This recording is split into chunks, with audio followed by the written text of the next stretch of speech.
Welcome to speed and entertain. हमने classes में आपकी टेलीफोनिक क्लासेस में आपको कई सारे टेक्निकल इंडिकेटर्स के बारे में बात की है। वो थोड़े टिपिकल होते हैं, उनकी कॉम्प्लेक्स लैंग्वेज होती है।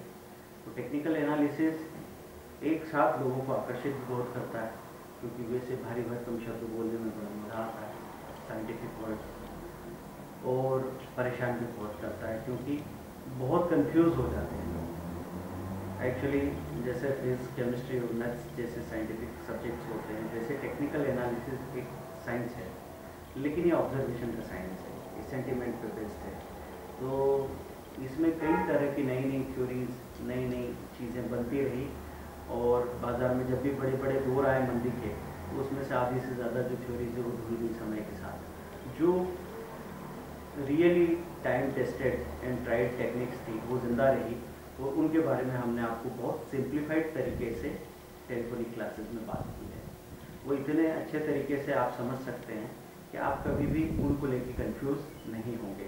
लेकिन अब इसका प्रैक्टिकली यूज़ कैसे करना है, इसके लिए हम आपको एक प्रैक्टिकल प्रोजेक्ट दे रहे हैं।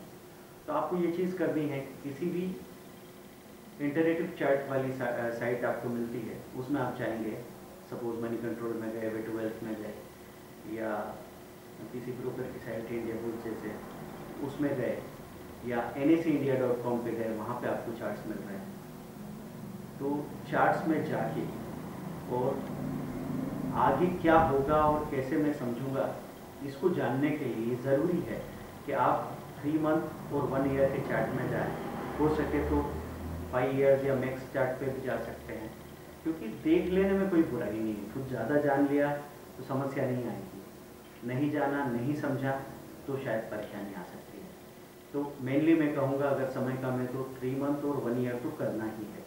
उसमें आप जाएंगे, एडवांस इंटरेक्टिव चार्ट को सिलेक्ट किया आपने, और बजाय लाइन चार्ट के कैंडलस्टिक चार्ट को सिलेक्ट कर लीजिए। साथ में फिर आप एड इंडिकेटर में जाइए, और वहाँ पे MACD RSI को ऐड कर लीजिए, ROC को भी कर सकते हैं, रेट ऑफ चेंज को। और फिर आपको ये देखना है कि कहाँ कहाँ इन इंडिकेटर्स ने कैसे बाय या सेल सिग्नल शो किया था, और 3 में से तीनों इंडिकेटर बाइंग शो कर रहे हो या तीनों सेलिंग शो कर रहे हैं, ज़रूरी नहीं है। तो कौन सा सिग्नल कितने क्लियरिटी से नज़र आ रहा था और उसका इम्पैक्ट क्या आया आगे। आपको उस वक्त ये भी समझना है, जैसे आपने MACD को देखा कि ब्लू लाइन क्रॉस करके, स्लो लाइन को क्रॉस करके ऊपर जा रही है, लेकिन उस वक्त जब ये बन रही होगी लाइन, तब ये इतनी क्लियर नहीं दिख रही थी। उस वक्त तो वो दोनों लाइंस चिपकी हुई चल रही थी, और ऐसा संभावना हो रही थी कि शायद ये ऊपर उठ के चली जाएगी। तो ऐसे में हम क्या करते हैं, हमारे पास क्या स्ट्रेटेजी होती कि हम इस मौके का सही फ़ायदा उठा सकते थे। क्योंकि कई बार ऐसा होता है कि फास्ट लाइन सट के चलती है रेड लाइन के साथ में, थोड़ा सा ऊपर आई और उसके बाद वापस नीचे चली गई। आपको लग रहा था ये ऊपर जाएगी और एक अच्छा क्लियर बाय सिग्नल देगी, पर ऐसा हुआ नहीं। ऐसे ही RSI में हमको देखना है कि ओवरबॉट लेवल पे है या ओवरसोल्ड लेवल पे है, वहाँ से बाइंग का सिग्नल आया। और जब आप स्क्रॉल करेंगे चार्ट पे उस लाइन को, स्ट्रेट लाइन को, तो आपको साफ साफ पता लगेगा कि किस प्राइस पे एक्चुअल बाइंग आई थी, और वहाँ पे हम स्टॉप लॉस रख सकते थे, या कॉल पुट का कॉम्बिनेशन रख सकते थे, या किस तरह के फ्यूचर या कैश की हेजिंग रख सकते थे, या फिर शॉर्ट टर्म में आप ट्रेड करते हैं तो टुकड़े टुकड़े में बाइंग का प्लान रख सकते थे, और वहाँ से कितना % तक का मूवमेंट आया था।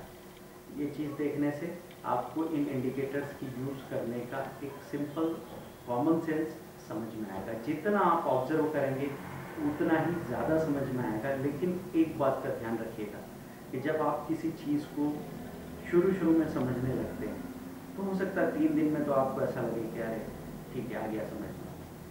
फिर 20-25 दिन में जो कुछ आपको समझ में आया था उस पर क्वेश्चन खड़े हो जाएंगे।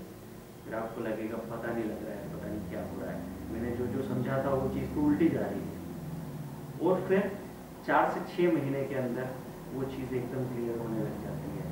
तो अपने आप को पूरा समय दीजिए, चीज़ें धीरे धीरे आप एब्जॉर्व करते हैं, धीरे धीरे वो चीज़ की गहराई आपको समझ में आती है। यही सीखने का तरीका है। तो सीखने का तरीका बहुत ही सिंपल है। करत करत अभ्यास के जन्म की खूब सुझाव, रतरी आवत जाते सिल पर पड़त निशान। मतलब रस्सी आती जाती है तो पत्थर पे भी निशान बन जाता है। तो अभ्यास करते करते कोई मूर्ख भी है वो बुद्धिमान बन सकता है, और आप तो पहले से बहुत ही इंटेलिजेंट लोग हैं जिनमें साहस था इस बाजार को हाथ लगाने का, एक चैलेंजिंग मार्केट को आपने अपनाया है, तो अपने आप में ये एक सफलता की निशानी है। रास्ते पे चलना शुरू किया तो आधा रास्ता तो खत्म हुआ समझे। अब बीच में सांस फूलने लगे तो उस वक्त बैठ के तसल्ली से सोचो कि क्या करना ज़रूरी है। तो इन इंडिकेटर्स के इस्तेमाल के बारे में मैंने आपसे बात की। आप चाहें तो अलग अलग तरह के जो इंडिकेटर्स हैं जो वहाँ मेंशन किए गए हैं, जिनके बारे में हमने बहुत ज़्यादा चर्चा नहीं भी की, उनको भी लगा के देख सकते हैं और बाद में हमसे चर्चा कर सकते हैं। लेकिन ज़्यादा कन्फ्यूज़न आपको परेशान कर सकता है, ज़्यादा कॉम्प्लेक्सिटी आपको डिसीजन लेने में परेशान कर सकती है। इसलिए हमारे तजुर्बे के हिसाब से हमने ऐसे सिंप्लीफाइड 3 से 4 इंडिकेटर्स का इस्तेमाल आपको करना सुझाया है, जिससे आपका निर्णय लगभग सही हो जाता है और आप आसानी से अपना काम कर पाते हैं। Thank you very much. Bye.